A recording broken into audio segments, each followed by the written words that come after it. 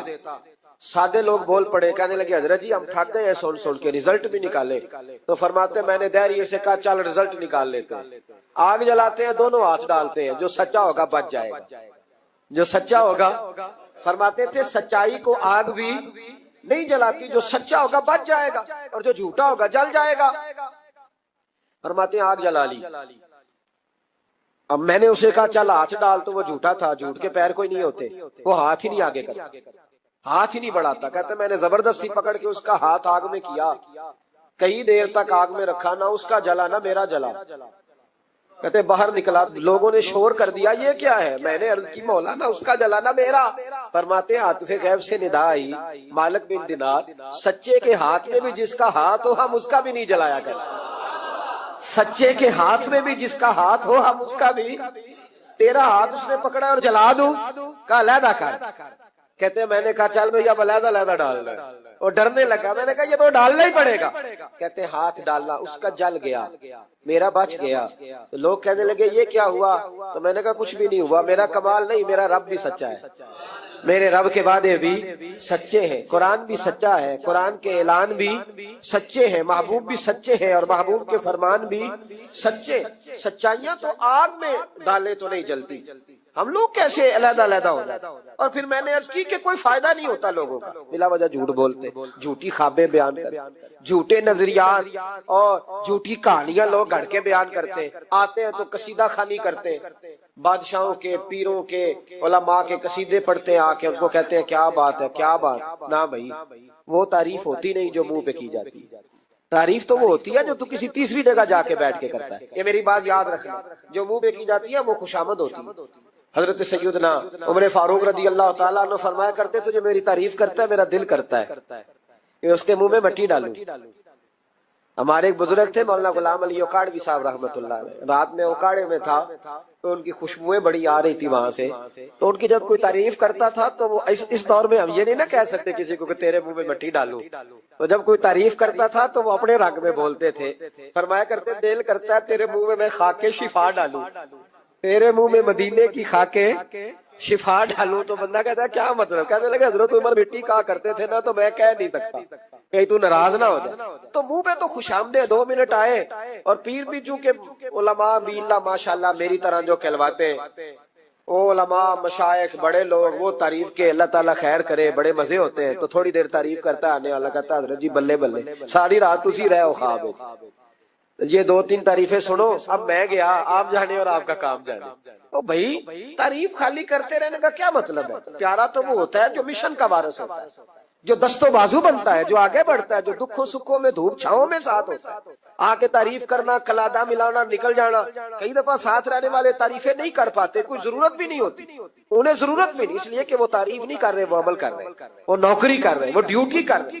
تو ہم تعریفوں کے پل باندھتے. ابا جی کی بھی کچھ لوگ میری تعریفیں کرتے ہیں، خدمت کوئی نہیں کرتے، صرف تعریف پہ گزارا کرتے. تعریف نہ کر، یہ جھوٹ کا پلندہ نہ باندھ. ایک بزرگ کی تحریر پڑھ رہا تھا، رات کو بڑا مزہ آیا. فرمانے لگے نبی پاک کے زمانے کے تو جانور بھی سچ بولتے تھے. کیا کہہ دیا میں نے؟ حضور کے زمانے کے کون؟ حضور کے زمانے کے تو جانور بھی سچ بولتے. اور پھر انہوں نے دلیل کے طور پر کہا، کہنے لگے نبی کریم علیہ السلام گزر رہے تھے، سرور کائنات گزر رہے تھے صلی اللہ علیہ وسلم، ایک پہاڑی علاقے سے ایک آواز آئی، کسی پکارنے والے نے کہا یا رسول اللہ، گویا ان لفظوں میں کہا یا رسول اللہ ہے انظر حالنا۔ حضور نے پلٹ کے دیکھا تو ہرنی بندھی ہوئی تھی، ہرنی۔ نبی پاک علیہ السلام گئے اس کے پاس، ایک روایت ہے کہ صحابی نے اس کو باندھا تھا، ایک روایت ہے کہ یہودی نے باندھا تھا۔ حضور گئے، آ کے کہا کیا بات ہے؟ تو عرض کرنے لگے یا رسول اللہ یہ بندہ مجھے قیدی بنا کے لایا اور آپ میرے تھنوں کو دیکھے دودھ سے بھر گئے، بچے میرے تڑپ رہے، اگر تھوڑی دیر کے لیے یہ مجھے چھوڑ دے تو میں وعدہ کرتی ہوں دودھ پلا کے فوراً واپس آ جاؤں گا۔ نبی پاک صلی اللہ علیہ وسلم نے یہودی سے کہا چھوڑ دو، اس نے کہا اگر نہ آئی تو؟ نبی پاک نے فرمایا یہ سچے سے وعدہ کر رہی ہے تو سچا کر کے دکھائے۔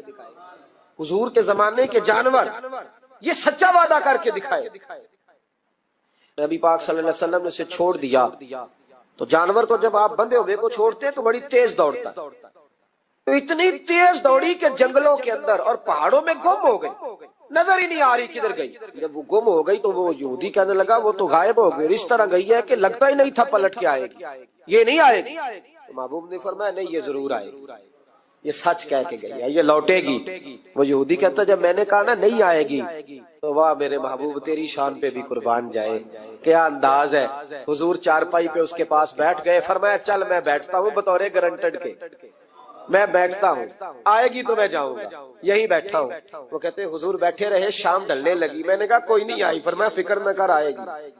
کہتے تھوڑی ہی دیر گزری تو وہ لہراتی ہوئی آئی، وہ دوڑتی ہوئی آئی، پہلے آ کے اس نے حضور کے قدم چومے، سجدہ کیا، اور پھر وہ شکریہ ادا کر کے واپس گئی، جہاں رسی بندھی ہوئی تھی اس کے پاس جا کے بیٹھ گئی، کہنے لگی مجھے باندھ لو، میں وعدہ کیا تھا۔ تو نبی کریم علیہ السلام نے فرمایا جا اسے جا کے باندھ، اس نے باندھ لیا تو حضور فرمانے لگے چل میرے ہاتھ بیچ دے۔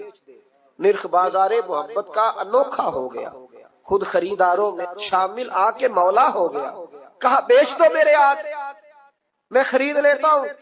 اس نے عرض کی حضور نہیں میں نے نہیں بیچنا۔ کہا کیوں؟ عرض کرنے لگے یا رسول اللہ اسے نہیں بیچنا، میں نے اپنا بیچنا ہے، مجھے کلمہ پڑھا دے، انہیں مسلمان ہونا ہے، اور جب میں غلام ہوں تو میری ہر شے آپ کی ہے۔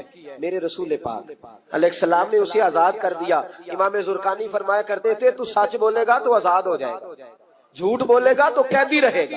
حضور نے اسے سچ کی برکت سے آزاد کر، الصدق ینجی، سچ تجھے نجات دلاتا ہے، سچ تجھے بچا لیتا ہے، سچائیاں انسان کو زندہ رکھتی ہیں۔ آپ دیکھ لیں اس ملک کے اندر کتنے سیاستدان آئے، پھر وہ گزر گئے، اللہ جانے کہاں گئے، بیوروکریٹس آئے گزر گئے، جو لوگ سچ بولتے ہیں وہ قائم رہتے ہیں، جن کے افکار میں سچائیاں تھیں، جن کے کردار میں گفتگو میں سچائیاں تھیں وہ موجود ہیں۔ زمانہ سارا گزر جائے گا لیکن حضرت خواجہ معین الدین اجمیری کا مزار چمکتا ہی رہے گا۔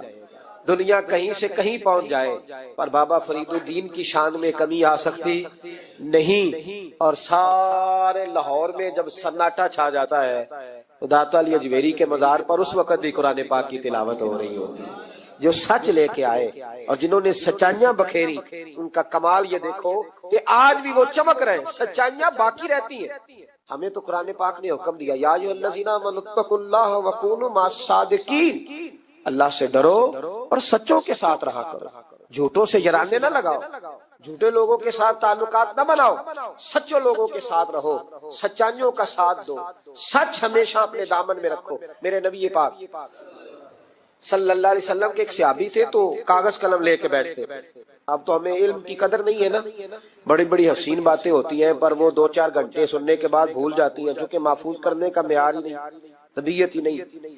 تو وہ صحابی جب حضور کی بارگاہ میں آیا کرتے تھے تو کاغذ قلم لے کے آتے، محبوب جو بھی ارشاد فرماتے لکھ لیتے۔